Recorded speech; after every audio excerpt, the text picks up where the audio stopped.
Hope your work week is off to a good start. I'm Min Sun-hee with Monday's coverage of COVID-19.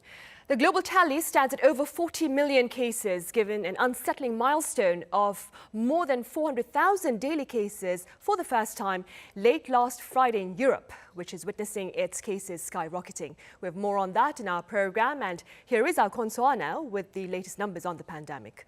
So Soa, start us off with the situation here in Korea then. Well, Sunny, the week isn't starting off too bad on the domestic front because Korea is seeing cases below 100 for the fourth straight day. But cluster infections are continuing to break out, and this weekend was not an exception. And cluster infections at medical facilities are in particular a concern, with a rehabilitation hospital in Gyeonggi-do province confirming 51 cases. The massive outbreak at a nursing hospital in Busan confirmed 14 additional cases, raising the total there to 73. And there are also 65 and 33 cases each at medical facilities in the capital, Seoul. And with that, Korea has a total of 25,275 cases, with 76 reported as of 12 a.m. this Monday. The death toll stands at 444. No additional fatality was reported in the past day, and it's the first time actually in 2 weeks that there has been reported no death in the 24-hour span. But there are still some 78 people who are in serious or critical condition. Now, moving over to our weekly developments here, we see a drop from 98 to 76 when it comes to the on-week development. We had mostly double digits in the past week, except for 102 and 110 here. But what has to be mentioned that this number includes 11 cases from Russian nationals that left the country without entrance procedures. So subtracting those, this number would be in the double digits. Now let's move over to our map to take a look at where the new cases broke out. We have 18 in Gyeonggi-do province, 14 in the capital Seoul, and 5 in Incheon, which soon seems to have 1,000 cases. And then again here, Busan, due to the nursing hospital case, there has 15 cases. In the meantime, today's cases were 50 were domestic infections, and the rest of the 26 cases were imported cases. Right, so on the global front, meanwhile, as I mentioned at the start of the program, we are looking at more than 40 million cases in total, right? Yes, Sunny, and this number itself is a concern, but also what's especially a concern is the fast speed of the infections. It took less than 300 days, as you can see here, since China reported its first case in Wuhan province through the World Health Organization on December 31st. And if we take a look at this table here now, on June 27th was the first time that the world had over 10 million cases. It took less than 180 days. And from 10 million to 20 million, it took 44 days. From 20 to 30 million, less than 40 days. And then we see here from September 17th to October 18th, so around a month, it just took 32 days for 10 million people to be infected. And that means now the dangerously fast speed of transmissions means roughly 1 million people are infected every 3 days. And if we take a look at the most recent figures here, over 321,000 infections were reported in just a day, with more than 3,600 fatalities. But also recoveries, now the total there has surpassed 30 million. And it's no wonder that we are seeing this fast speed of infections, because we are seeing no slowdown in countries like the US, India, and Brazil.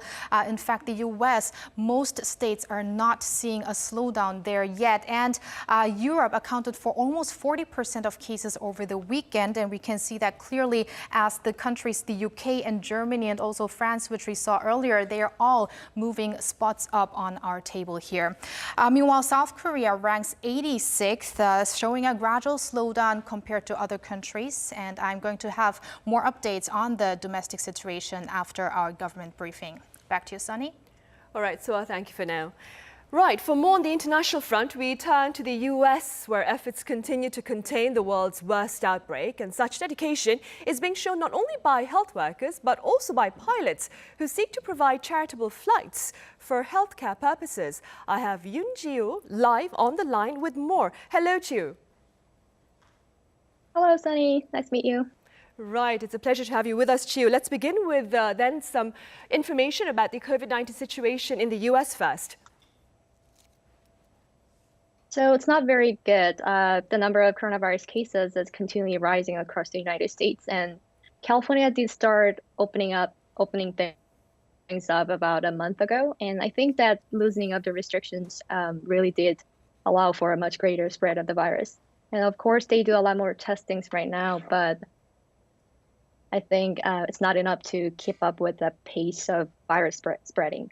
And it's absolutely heartbreaking to watch what's happening every day. I see. Chiu, now you are part of a volunteer service of pilots who provide air transportation for humanitarian purposes. Please tell us more about this. Yeah, so I'm part of Angel Flight. So Angel Flight is a nonprofit organization formed of licensed pilots like me. And these are all volunteer pilots, and they may have their own airplane, or they are renting the airplane at their own expense, and they transport patients and blood and organs to the places where it's needed.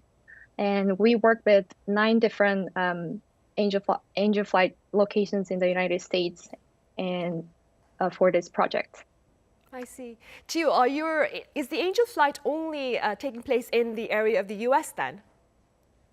Yes, only in the US. I see. Chiu, please walk us through your journey of how you started to partake in this very meaningful service. So, as you know, the airline industry is facing its worst crisis since 9/11, and some of my pilot friends lost their jobs, and others, they completed their training, but they can't get a job because airline is not hiring. And my friend, Jin, who came up with this project with me, he was grounded as well. He was depressed and frustrated a couple months, but then he started to find something to do to help this struggling community. And that's this volunteer project was his idea. And I introduced him Angel Flight and what they do.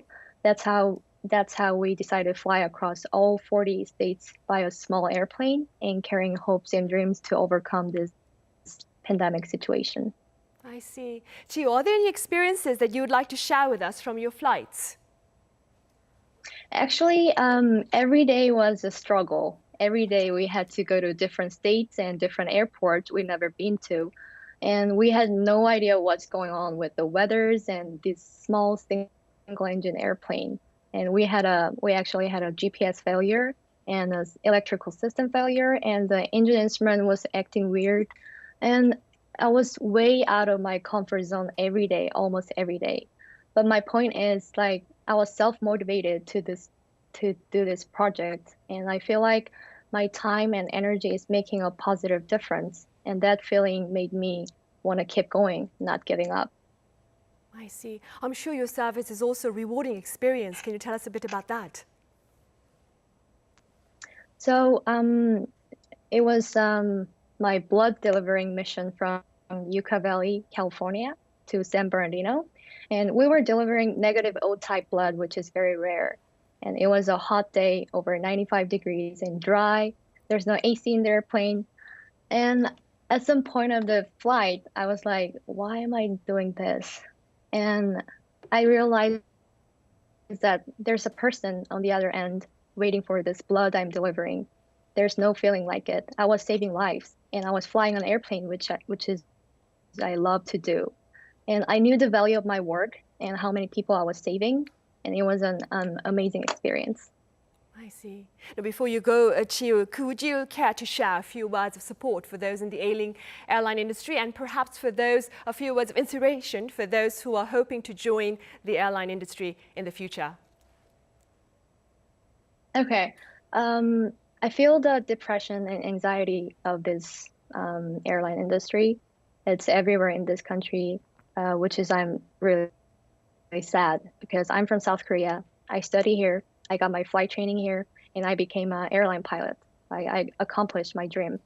I really appreciate this opportunity this country has provided for me, and a lot of people helped me along the way, and I've always wanted to pay it forward. And the message I want to deliver through this project is you can also make a difference to this struggling community.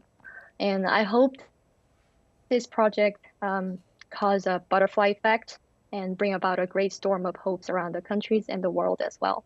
And for people who are in the airline industry, I wanted to say, take your time, and there's no time limit for you to be whoever you want to be. And just think about you just press the pause button on your life, and then everything's going to be normal, back to normal again. So don't worry about the things that you have no control over, and we're in this together. I see. All right, Chu. Thank you very much for that, and best of luck in your future flights and more. Thank you, Sunny. I'll see you later. Right, hopefully we'll see each other again. Right, also to our viewers here, we do apologize for the slight disruptions in connection. Now, it's a little after 2 o'clock in the afternoon here in Korea, and we are poised to join the regular briefing on COVID-19.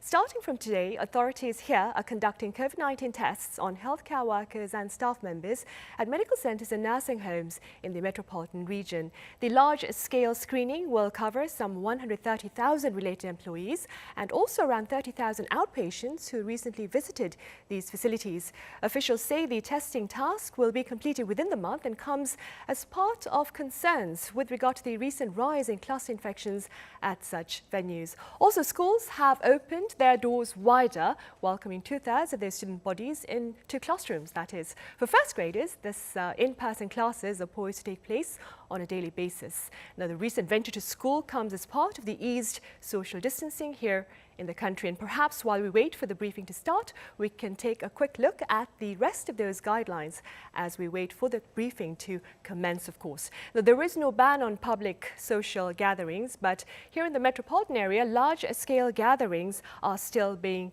discouraged. But should such events be held, authorities are calling for stringent safety practices and the proper spacing of people. Also in the academic arena, cram schools of more than 300 people have resumed classes. With regard to high-risk establishments and operations, clubs, bars, singing rooms, as well as buffet restaurants are among the 11 that can resume business, while door-to-door sales activities remain banned. 16 other public use facilities, such as cafes and ordinary restaurants in the capital region, face tough safety measures while open, but those in other regions across the country have less stringent guidelines to follow. Now, the guidelines in question have much to do with the seating arrangements and the spacing of patrons. At places of worship, in-person regular sermons are allowed here in the metropolitan area, but small group gatherings and meals are not. Elsewhere in the country, local authorities are being advised to draw up their own regulations depending on their respective situations. At sports stadiums, officials can have 30% of their seats filled with spectators. Government facilities such as museums and libraries, meanwhile, have a slightly higher capacity cap of 50%. At workplaces, remote working and flex time are being recommended at both public and private entities. Operations at social care centres, including those for children, have started as well. Now, we are still waiting for the briefing to commence, and perhaps we can take a look at the figures for this Monday as we wait.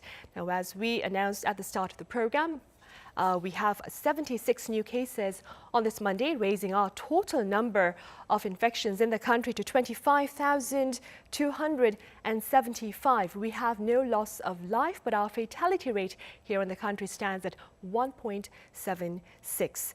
Those in quarantine and receiving medical care stands at 1,463, while those fully recovered stands at 23,368. Now, we have been told that the briefing is about to start. We're still waiting for the officials to approach the podium. I believe they are now approaching the podium. We'll come back to you afterwards with a summary of the briefing for this Monday. First of all, we have Commissioner Chung Eun-kyung with the briefing. Let us now begin our regular briefing on the COVID-19 response here in South Korea. As of October 19th, we have a total of 50 new local infections and 26 new imported cases. The total caseload now stands at 25,275. Currently, we have 1,463 people in quarantine, and there are 78 patients with severe or critical conditions. We had no additional fatality as of yesterday. And let us now look at some of the major updates on domestic infections by region. First of all, in Gyeonggi-do Province, Gwangju City, in relation to the SRC Rehab Hospital, we have 8 new cases and a total of 59 people have been infected so far.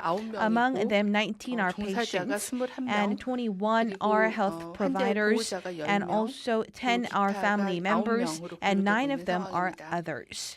And in relation to the Headquarters Nursing Hospital in Busan City, we also carry out testings on numerous testings. 14 more people have been confirmed, and 73 have been confirmed to date. And as for the 14 new patients, 12 people are patients, and 2 are professional health givers.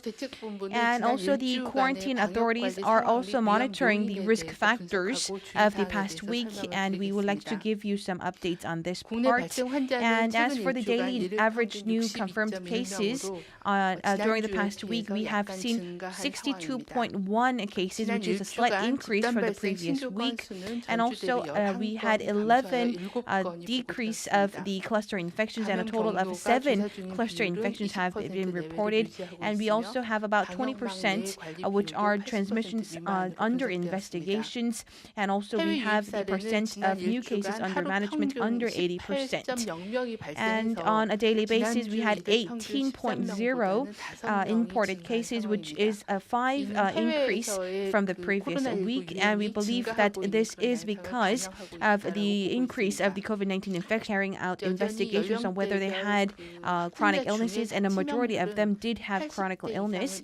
And about the fatality rate, as for the age group over the age of 80, we have about 21% of fatality rate, and the fatality rate is also very high for those in the 70s as well. During the past week, we have been inspecting the sources of infection. We have seen a 25% of 143 cases related to domestic cluster, and we have a slight increase in the proportion of the infection from imported cases as well. And about 19.3% are the previous contacts with the previous cases. And we also have about 18 cases increase in relation to those cluster infections related to hospitals. And we have been looking at some of the risk factors lately. And during the past week, we have seen the cluster infections spreading through vulnerable facilities, including nursing hospitals and rehab hospitals as well. And second, we also have imported cases as we have a large outbreak in Europe and in North America as well. And thirdly, we also have some risk factors stemming in from the ease of social distancing measure to level 1. And starting from today in Seoul, Gyeonggi, and Incheon City, in the metropolitan area, all of the nursing hospital as well as other related high-risk facilities will carry out an immense mass testings on the health care providers as well as their users. And we are also mandating all of the healthcare providers to wear face masks and also wash their hands on a regular basis, and intensify quarantine measures like washing of their hands on a regular basis. And lately, we have seen increase in the global outbreak as well, and this is also threatening the domestic cases as well. And especially in Europe and North America, we are seeing more infections there, and we are also intensifying our quarantine measures at the points of entry. And we also ask for these people who are returning to Korea or who are coming to Korea to also strictly comply with quarantine measures. We have not yet seen a large spread of the virus stemming from the imported cases throughout the community. And however, we are seeing a possibility of great movement among people, especially during the autumn weather. And with the ease of the social distancing measures, we will have more in-person classes for students. And also we have resumption of the in-person services at religious facilities as well. And with the colder weather, we are also seeing more people at indoors enjoying indoor activities. So we ask the members of the public to comply with the quarantine measures going forward as well. And during the autumn season, we also ask you to take particular precautions when you are going on travel or having social gatherings. And please also limit the number of participants when you are enjoying your travel in a group, and also comply with quarantine measures stringently. And next, throughout the past week, we would like to have some updates on the influenza outbreak trend. And so last week was the 14th week, and this is from the days of 4th of October to 13th. And we also have, out of 1,000 patients, we had about 1.2 patients who have been infected with influenza, and this is a significant decrease from the previous years. And also we have carried out our investigations through our sampling, and at our 52 clinics, we did not see an outbreak of the virus of the influenza. However, we have seen some 0.4% in infectious rate of the infectious rate, which was a slight decrease from the previous week. And these tests were carried out at large-scale hospitals, and we also have seen B strain and A strains as well being detected so far. Currently, we are also intensifying our quarantine measures for the influenza outbreak, and we are also disclosing related information on our website as well. And last year and the previous year, we also have seen that mid-November was a peak of the influenza outbreak, and therefore we ask you to get immunized before mid of November, and also wash your hands and wear your face mask, which is also same in preventing COVID-19, and we will also like to make sure that this can help you prevent you from other infectious diseases as well. And the social distancing measure has been eased to level 1, and a week has passed. And as we said before, we have had about 62 cases on a regular basis, on a weekly basis throughout the past week here in Korea. And thanks to your support, we are also seeing contained virus infections to a large extent. And it is very important that we carry out such quarantine measures throughout winter as well.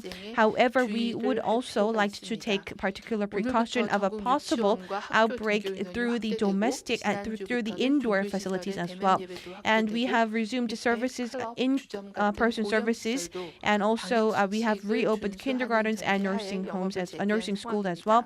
And we are also resuming high-risk facilities, including club bars as well. And we would like to also note that we were able to resume to our business operations on a larger extent thanks to the public support. However, we also have large risks of risk factors. So in order to maintain such a daily routine, it is very important that we comply with the quarantine measures, both on the managers of the facilities and the users front as well. And the quarantine authorities are carrying out our best efforts. However, it is very important that the users and the facility managers also comply with the measures going forward, so that we can maintain this level 1 social distancing going forward as well. And we need to strike a balance between daily routines and quarantine measures, and this calls for you to wear a face mask, ventilize your space on a regular basis, and disinfect as well, and keep a healthy distance. And also we ask you to take particular precautions and have increased responsibility as well. The government will also exert our full efforts on our end. 인플루엔자 관련된 내용도 같이 설명 부탁드리겠습니다. We also have some influenza-related updates. And as for the vaccines for the influenza, we would like to provide you some support. Starting from today, we would also like to mention that we will resume our influenza-free shots for the senior citizens. And we have conducted a monitoring and inspection about the supply of the vaccines. And we will also be intensifying our monitoring for this so that we can ease and reduce the inconveniences that is inflicted upon the users and the public. So here are some updates on the supply of the vaccine doses. And as for 18th of October, we also have some of the doses. So this is the production dosage of the vaccinations. and we have about 43 million, which is about which is a slight increase from the previous time we have also mentioned, and we also have about 20 million of the dosages that have been also been delivered and starting from the delivery service as well, and we also have been we have been seeing about 1.6 million doses that have been retrieved by our vaccine agencies, and we also have about 28.3 million dosages that will be disclosed or were used for the public. And also, for your reference, as for the distribution process, we also have seen those that are being retrieved. As for the 1.6 million doses, we have been also successfully returned them as well, and they have been withdrew fully. And as of 18th of October, we have also conducted an inspection of the vaccine dosages for some 200,000 clinics nationwide, and about 28 million doses have been also been delivered so far, and of them, about 12.8 million are given through the public procurement, and the rest are also through their private procurement measures as well, and we will also provide you updates on this going forward as well.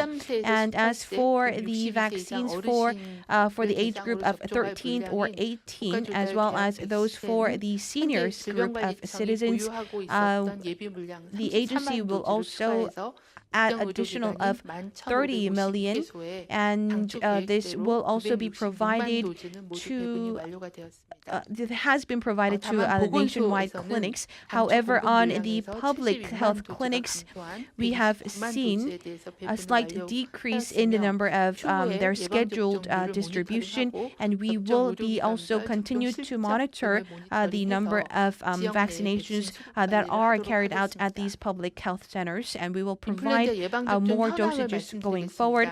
And here are some updates on the trend of the updates. And until now, we have seen about 500 and 900.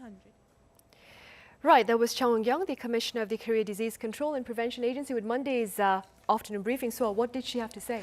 Well, the last thing she talked about was the flu vaccines for senior citizens, which begins again today. And also some 160,000 people will be tested at senior hospitals and mental hospitals because there are many cases linked to such medical facilities, and that will begin today in the Seoul metropolitan region. All right, so thank you for that. I'll see you again tomorrow then. See you tomorrow. Right, it's been a week since social distancing here in Korea has been eased to level 1. And in line with this level, starting from today, as I mentioned earlier, schools are open to 2/3 of their student bodies. For more on this broader reopening of the academic arena, I have Jessica Lee up next. Hello, Jessica. Good afternoon, Sunny. Jessica, please do start by telling us where you are. I'm reporting live from Hwarang Elementary School in Nowon District, northern Seoul. Following a week after Korea returned to level 1 social distancing measures, starting from today, schools are allowed to accommodate more students in classrooms. So schools are now taking extra preventative measures in order to stem the spread of the virus, but also to keep students safe and healthy. So right now, I'm in front of a 6th grade classroom. I believe they are having break time, so let's go into the classroom. Hi, guys. As you can see, students are really happy. They are actually very excited, deservedly, because it's been 2 months since they had classes with the entire class and talked with their classmates in person. So I would like to have a talk with a 6th grader in this classroom. Good afternoon. Good afternoon. So with the expanded resumption of schools, you're now able to back to school and study with your classmates in person. How do you feel? I'm glad to see my friends and teachers after a long time. At first, I thought online classes will be better, but I miss my friends and teachers, so I think it is better to come to school.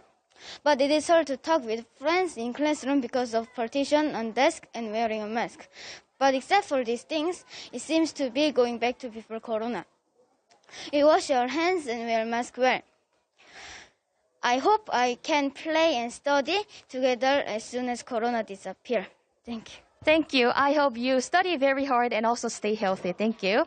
As the government has lowered social distancing measures to level 1 across the nation, there are some changes in the operations of schools. So now we have joining us a teacher at Hwarang Elementary School to talk further. Good afternoon. Good afternoon. Hi. So I believe there are some changes in the operations of schools. What are some of those changes in academic management of elementary schools? So the Education Ministry announced that first grade attend school every day from today, because it's huge concerning with their school life association with prolonged COVID-19. And the minister said the schools can decide their operating schedules like 2 or 3 days per week for 2nd to 6th grade. Okay, so I have one more question. What if there's a student who has fever? Is there any current measures in that situation? We have temporary nursing room outside the school, and if the student have fever, they help to move the temporary nursing room, and we have nursing teacher as well, so she can help to check the fever regularly, continuously till the parents come. Thank you. It appears that schools, especially teachers, are taking extra measures to make sure that our students are safe and healthy. Thank you. Thank you. In addition to this, in order to minimize the burden on the teachers, education authorities are planning to have more staff in schools who are in charge of quarantine measures, and they're going to hire more assistants who can help our students who are having virtual and online classes from home. And ourselves, we also have to follow personal hygiene guidelines to stem the spread of the virus and also go back to a normal daily life, that students can freely go back to school and have their classes with their friends in person. And this has been Jessica Lee reporting live from Hwarang Elementary School in the Nowon District. And back to you, Sunny, in the studio. All right, Jessica, thank you very much for that coverage.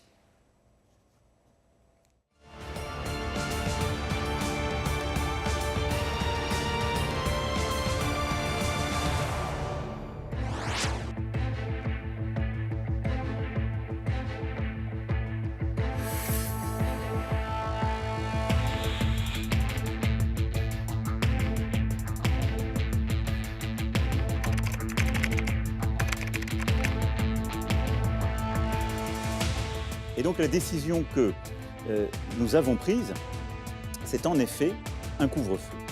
Un couvre-feu qui va s'appliquer à la région Île-de-France.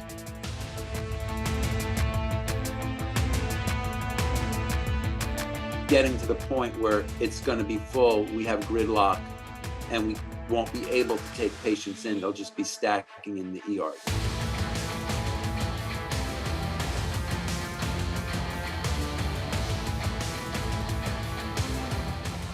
Restrictions are in place in Europe as authorities there seek to tackle a resurgence which last Friday saw more than 150,000 daily cases. Now, this figure surpassed that of Brazil, India and the US combined. For more on the escalating situation across the globe, I have Dr. Alice Hyun-Kyung-Tan from Miss Medi Women's Hospital. Welcome back, Dr. Tan. Thank you for having me.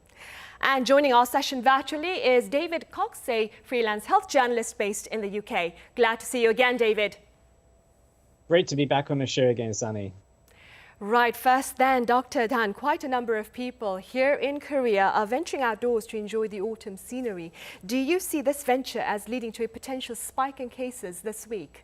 That could be a potential danger point. First of all, I have 4 concerns. There were a lot of people crowding to parks and recreation venues such as the Seoul Grand Park.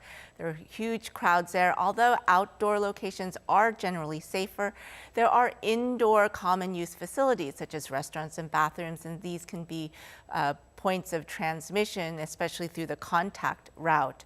Also, we anticipate there will be big crowds to go see the fall foliage, the beautiful fall foliage in the mountains. Some of the trails can have back-to-back hikers, and also people who tend to go to these mountains. They go in groups with their friends. They'll probably be eating and talking at restaurants before and after the hikes without masks on, because that's what you need to do to eat, right?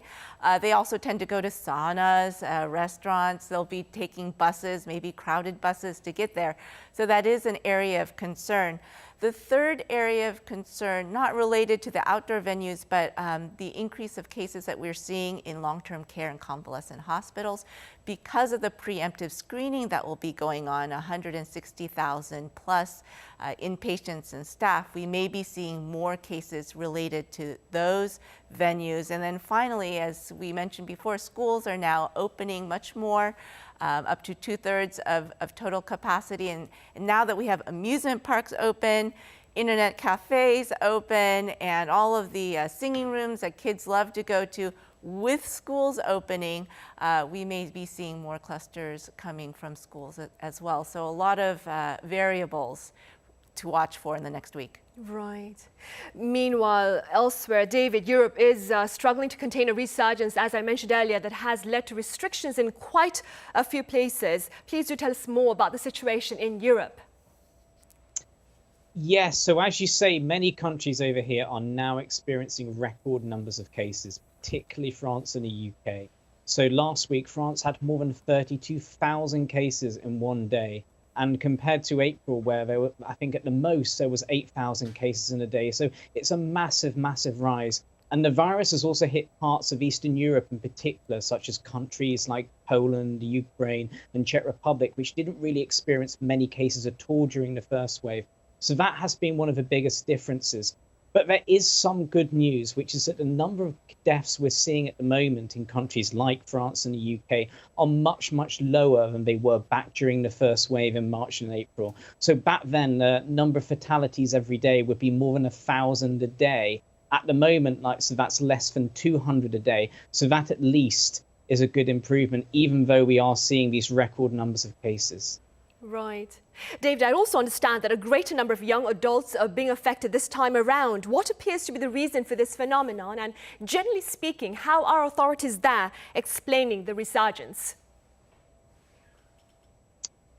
I think the big reason is that, since lockdown measures were relaxed back in June and July, people just relaxed and almost kind of felt like the pandemic was over again, and people resumed lots of normal activities. And I think we saw quite a bit of, pandemic fatigue amongst the younger generations. Social distancing measures relaxed.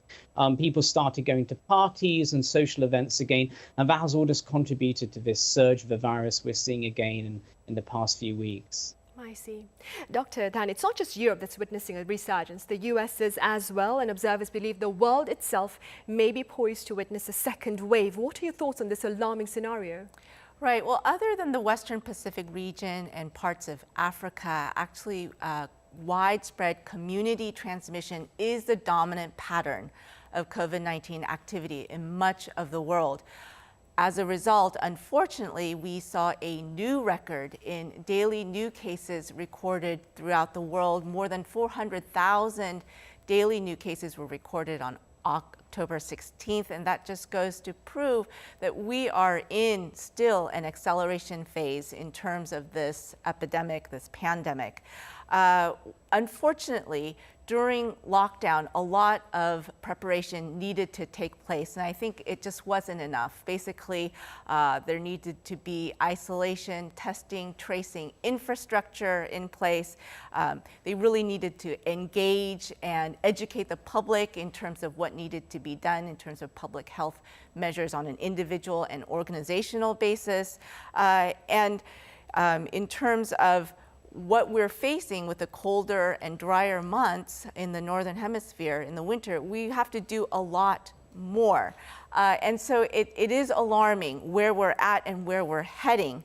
Also, in terms of the pandemic, we know that the pandemic will not be over in individual countries until it is over for the whole world. And so Korea, we still need to do our part to help countries that are struggling, to identify areas that need more help. Perhaps we can lend our expertise and material resources as well. Right, it has to be a joint endeavor. Dr. Dan, perhaps as a reflection of the resurgence across the globe, we've had quite a number of imported cases in Korea as well. Today also imported cases account for about more than 20 of the new infections. How does a continued rise in imported cases look to affect Korea's containment efforts? Well, we do have a fairly robust, I think, and effective control measure for imported cases in terms of our quarantine procedures and border control. We did see some spikes, as you mentioned, but they were sort of clusters among imported cases, so to speak. So we had a cluster among people coming in from Nepal, a cluster among crew on a Russian ship, and they were identified. Now, the evidence that we have a good system in place is that over the last 2 weeks, the number of secondary transmissions related to imported cases has been 0. So that means that we have been able to identify people who are sick coming in, but they have been effectively isolated.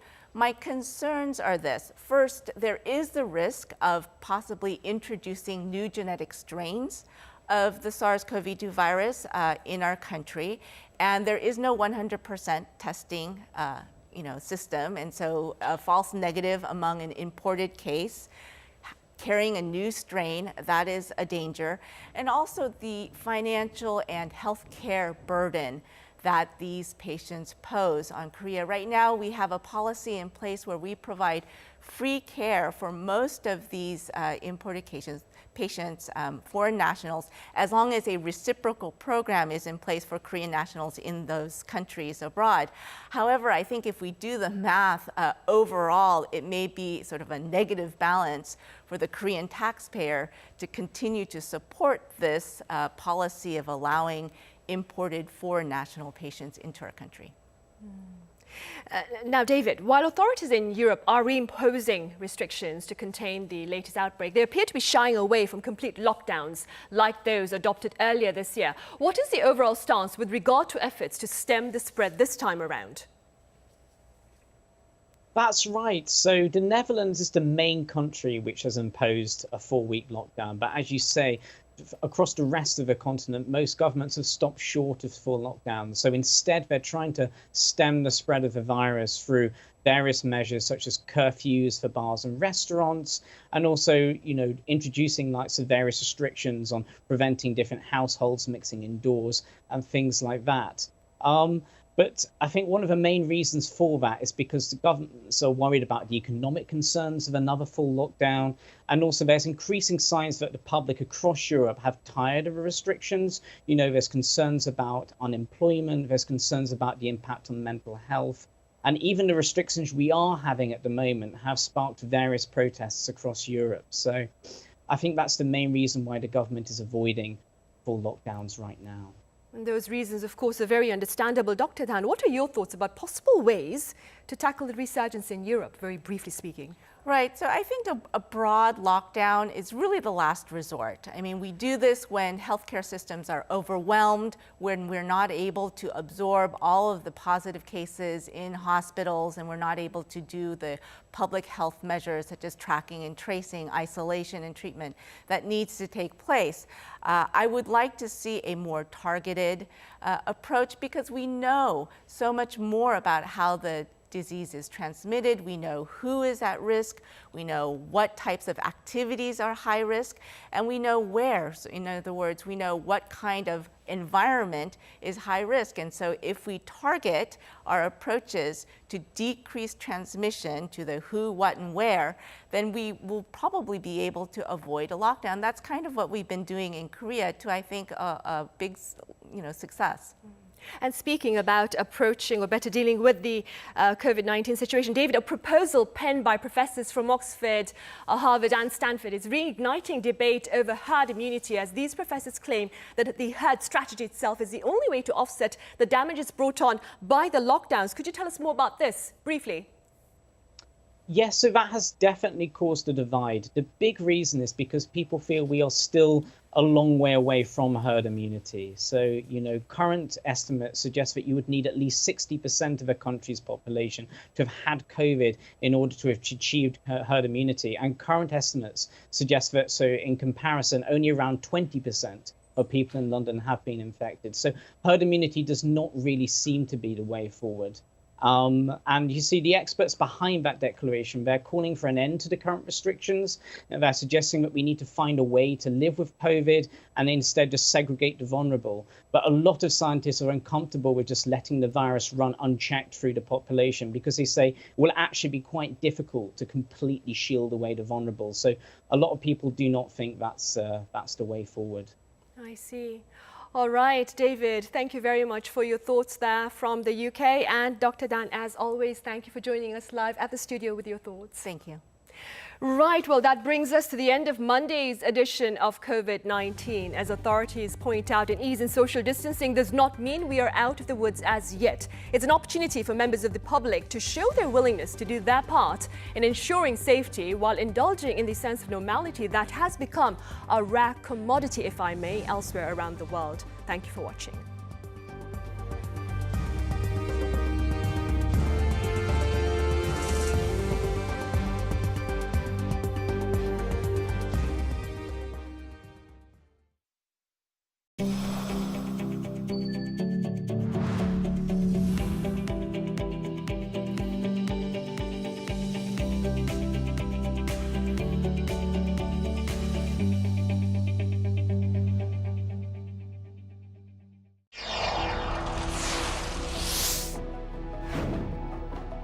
Behind Korea's successful COVID-19 response were thousands of volunteers working behind the scenes. For the past 5 months, more than 66,000 volunteers have come together to help those in need. More than 2